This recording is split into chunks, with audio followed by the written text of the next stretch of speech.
तो अडानी को जो रक्षा सौदे जो देने की बात हो रही है, या इससे पहले भी हमने देखा कि राफेल में उन्होंने अनिल अंबानी को दे दिया, जिसके पास अपना कोई उसका अनुभव ही नहीं था। तो सवाल ये भी बहुत बड़े हैं कि आखिर जो इतने महत्वपूर्ण रक्षा सौदे हैं, एक व्यक्ति है जो कश्मीर में जाता है और इतने इतने गोपनीय और मतलब जितने सेंसिटिव इलाकों में घूमता है, और उसके बाद एक उद्योगपति जो पूरा जो शेल कंपनियों के हित के सहारे अपनी पूरा जिसने पूरा कारोबार खड़ा किया, अपना साम्राज्य खड़ा किया, उसको आप बहुत बड़े-बड़े रक्षा के सौदे दे रहे हैं।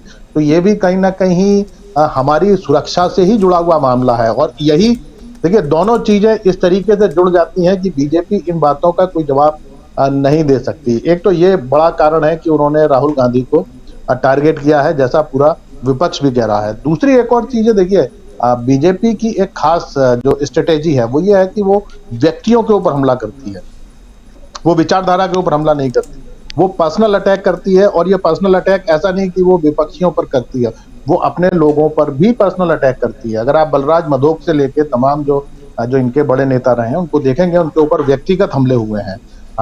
हम मतलब बहुत सारे ऐसे नेता हैं, मैं उनके क्या नाम लूं, जिनको व्यक्तिगत हमले करके इन्होंने खत्म किया है। आज जो राहुल गांधी के ऊपर जो हमला हो रहा है वो इसीलिए हो रहा है क्योंकि आने वाला चुनाव बड़ा महत्वपूर्ण है कर्नाटक का। अगर आप राहुल गांधी को फिर से डिसोन नहीं करेंगे तो आप हो सकता है कि इलेक्शन आप लूज कर जाएं, क्योंकि कर्नाटक में इनकी हालात कोई बहुत अच्छी नहीं है। उसके बाद आने वाले जो इलेक्शन है उसमें आप देखें कि छत्तीसगढ़ में कांग्रेस की स्थिति बहुत स्ट्रांग है। राजस्थान की बात करें, राजस्थान में भी गहलोत काफी अच्छा कर रहे हैं। लोग जिस तरीके की खबरें आ रही हैं कि हो सकता है वो रिपीट कर जाए। मध्य प्रदेश में बीजेपी की स्थिति बहुत खराब है। हाँ, तो कुल मिला के अब ये जो आने वाला जो इलेक्शन है, अगर वो लूज करते हैं ये स्टेट, तो इसका सीधा असर 2024 के चुनाव पर पड़ेगा। तो बहुत सारे सवाल यहाँ पर आके खड़े हो जाते हैं। एक तो ये है कि क्या आप 2024 में अपना साम्राज्य बचा पाएंगे, एक सवाल ये है। दूसरा सवाल जो डिफेंस और इसको लेकर जो हो रहा है, ये भी एक जो बड़े सवाल है जो बीजेपी जिससे दो चार हो रही है। तो अब इसमें आपके पास केवल एकमात्र ये रास्ता बचता है कि आप राहुल गांधी के ऊपर इस तरीके से हमले करिए जिससे आप उसे देशद्रोही घोषित करने की कोशिश करें। आप देखिए, इनके बीजेपी के नेता कहते हैं कि इनको देश से निकाल दो, देश में रहने के लायक स्थिति नहीं है। हम देख रहे हैं कि मध्य प्रदेश के जो मुख्यमंत्री हैं वो कह रहे हैं कि राहुल गांधी की जो बुद्धि है वो 5 साल के बच्चे के बराबर है। तो ये जिस तरीके के आप पर्सनल अटैक कर रहे हैं एक व्यक्ति के ऊपर, भाई वो जो सवाल उठा रहा है आप उनके जवाब दीजिए ना।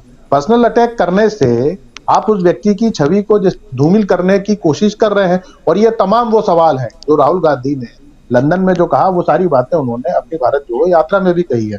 उसमें ऐसा कुछ भी नया नहीं है जो पब्लिक डोमेन में नहीं है या इससे पहले हमारे देश के लोगों ने नहीं सुना हो या विदेश में इनकी रिपोर्टिंग नहीं हुई हो। ऐसा अभी जो डॉक्यूमेंट्री आई बीबीसी की, क्या उसके बाद पूरी दुनिया ने नहीं देखा? और इससे पहले भी वाशिंगटन पोस्ट और तमाम अखबार हैं जो मोदी जी की तारीफ में चीजें लिखते रहे हैं। तो ऐसा कुछ भी नहीं है कि जो कुछ नया हो। नया ये है कि आपको बचना है, और उस बचने के लिए आपको केवल राहुल गांधी का एक स्टेटमेंट ऐसा मिल गया है जिसके आधार पर आप अपना पूरा वैतरणी पार करने की कोशिश कर रहे हैं, क्योंकि आपको ये लगता है कि पिछले 8 साल से आप यही कर करके सत्ता में बने हुए हैं। आप विपक्ष के ऊपर हमले करते रहे हैं। आप ये कहते हैं कांग्रेस मेरे लिए खाई खोद रही है। भाई प्रधानमंत्री के लिए कांग्रेस कैसे खाई खोद सकती है? जो विपक्ष में बैठा है, जो खत्म हो गया, आप तो कांग्रेस मुक्त भारत करने चले थे ना, जो खत्म हो गया वो आपके लिए खाई खोद रहा है। तो ये बड़ा हास्यास्पद बयान है, और ये इसलिए दिए जा रहे हैं जिससे वो अपने जो पीछे जो भक्त खड़े हैं उनको फिर से दिमाग में ये बात डाल सकें कि हाँ भैया मैं निरीह आदमी हूं, तो आप मेरे साथ खड़े रहिए। उनकी बड़ी समस्या है। वो मतलब कोई भी काम अगर मोदी जी करते हैं तो वो आगे बढ़कर वो सारा का सारा काम करते हैं जिससे कम से कम मोदी जी खुश रहें और उनकी कुर्सी सुरक्षित रहे। निश्चित तौर पर ये है। दूसरा, ये जो सुरक्षा वाला, इसमें केवल एक लाइन में जोड़ना चाह रहा था। हम लोगों को जो पीआईवी कार्ड बनता है या जो हम लोगों का जो पार्लियामेंट का जो पास बनता है, उसके लिए हम लोगों का 10 साल का पूरा आपराधिक रिकॉर्ड खंगाला जाता है कम से कम 10 साल का। और उसके लिए हम जिन जिन स्टेट में रहे हैं, जिन जिन जगह पर रहे हैं, वहाँ की सारी जगह के इंटेलिजेंस से हम लोगों का पूरा रिपोर्ट ली जाती है। ये बात मैं इसलिए कह रहा हूँ क्योंकि मेरा एक हमनाम दिल्ली में था जिसके ऊपर दहेज एक्ट था, तो उस वजह से मेरी इंटेलिजेंस क्लियरेंस बहुत समय तक रुकी रही पीआईवी कार्ड के लिए। और ये बात मुझे बाद में इंटेलिजेंस वाले ने ही बताया कि यार फिर उन्होंने पूरा क्रॉस चेक किया तो मालूम पड़ा वो व्यक्ति कोई और था। तो अगर अगर हमारे जैसे जो पत्रकार है, जो छोटे से पत्रकार, हम लोगों के लिए अगर इतना अगर वो क्रॉस चेक किया जाता है हम लोगों का चरित्र, तो आखिर एक व्यक्ति जिसको जेड प्लस सुरक्षा, निश्चित तौर पर ये बहुत बड़ा इतना मतलब इतना चीज नहीं है ये।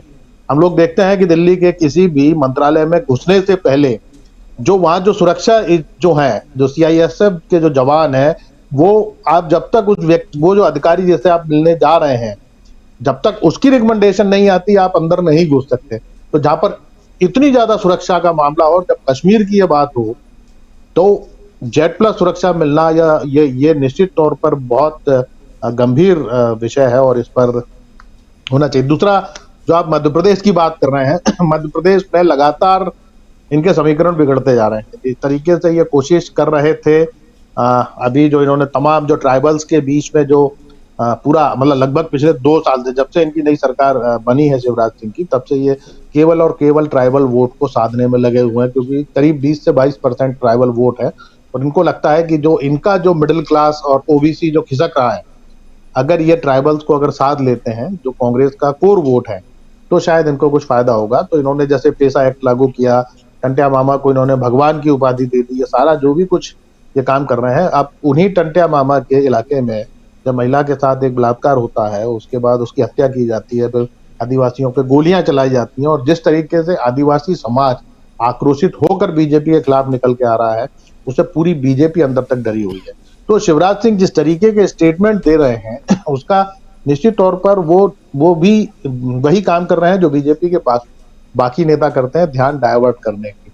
लेकिन जो जमीनी हकीकत है और जो निचले, मतलब ये बात मुझे बीजेपी के कई बड़े नेताओं ने कहा है कि हम लोगों की हालत अच्छी नहीं है। आइडिया ये है कि जो मैंने भाषण कुछ दिन पहले पार्लियामेंट हाउस में दिया अदानी जी के बारे में, और जो नरेंद्र मोदी जी और अदानी जी का रिश्ता है उसके बारे में मैंने सवाल पूछे, उस भाषण को पार्लियामेंट हाउस में पूरा एक्सपंज कर दिया गया और उस भाषण में ऐसी कोई चीज नहीं थी जो पब्लिक रिकॉर्ड से मैंने नहीं निकाली। अखबारों से, लोगों की स्टेटमेंट से मैंने पूरा भाषण डेवलप किया था और उसको एक्सपंज कर दिया गया। ये पूरा मामला डिस्ट्रैक्ट करने का मामला है। सरकार और प्रधानमंत्री जो अदानी जी का मुद्दा है उससे डरे हुए हैं और इसीलिए उन्होंने ये पूरा तमाशा प्रिपेयर किया है और मुझे लगता है कि वो मुझे पार्लियामेंट हाउस में नहीं बोलने देंगे, क्योंकि जो मेन सवाल है वो अभी भी टेबल पे है। अदानी जी और प्रधानमंत्री का रिश्ता क्या है, जो डिफेंस कॉन्ट्रैक्ट्स अदानी जी को दिए जा रहे हैं वो क्यों दिए जा रहे हैं, जो श्रीलंका में, बांग्लादेश में बात हुई है वो क्यों हुई, किसने की, ऑस्ट्रेलिया में जो प्रधानमंत्री जी और स्टेट बैंक के चेयरमैन और अदानी जी के साथ जो मीटिंग हुई वो क्यों हुई, उसमें क्या डिस्कस हुआ। तो ये सब सवाल हैं जो प्रधानमंत्री जिसके जवाब नहीं दे पा रहे हैं और ये मेन बात है।